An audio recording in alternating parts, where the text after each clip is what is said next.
La disparition de Guy Bedos a laissé un grand vide auprès des siens. Pour rappel, le comédien est mort le 28 mai 2020, des suites de la maladie d'Alzheimer, à l'âge de 85 ans. Une perte dont ne cesse toujours pas remise sa fille Victoria. Alors qu'elle est actuellement en pleine promotion de son premier long-métrage La plus belle pour aller danser, l'actrice et réalisatrice s'est confiée, dans le nouveau numéro de Gala, à paraître ce jeudi 20 avril. Je ne suis pas plus libre ou moins libre qu'avant. Je suis juste triste. Et inconsolable. Mon père avait écrit un livre intitulé Inconsolable et gai. Eh bien je suis dans cette humeur, a-t-elle détaillé nos pages. S'il n'est plus présent physiquement auprès d'elle, la sœur de Nicolas Bedos sait que son regretté père continue de veiller sur elle d'une autre façon. Je sais que son esprit me protège, a-t-elle assuré, avant de partager une anecdote quelque peu mystique. Sur le tournage de mon film, j'ai senti sa présence bienveillante. Après, on y croit ou pas.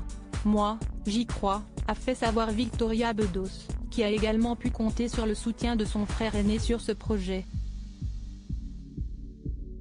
La veille de mon premier jour de tournage, il m'a envoyé un long texto avec plein de petites recommandations et de pièges à éviter que je relisais régulièrement tout au long de cette aventure.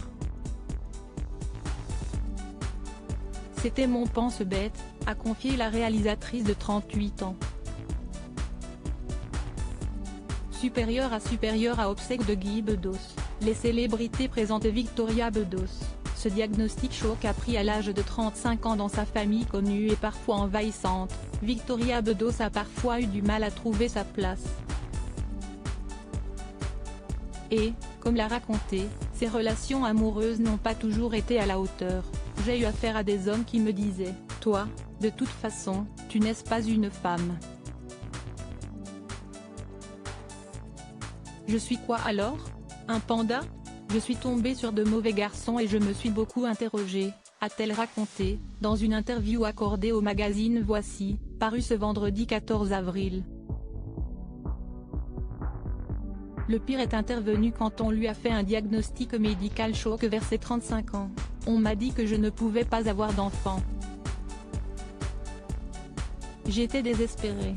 Finalement, la chance a été de son côté et la vie a fini par lui sourire. Ma fille est arrivée le plus naturellement du monde. Et ce qui fut très important pour moi, si est d'être mère avant que mon père ne meure, le 28 mai 2020, note de la rédaction, il m'a vu maman, a-t-elle confié.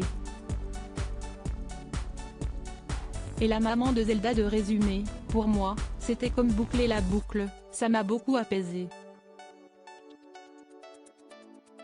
Notre interview de Victoria Bedos est à lire en intégralité dans le nouveau numéro de Gala, en kiosque ce jeudi 20 avril ou disponible en cliquant ici. Vous pouvez aussi recevoir Gala chez vous chaque jeudi en profitant d'une offre d'abonnement sans engagement. Crédit photo, Bord de Moreau.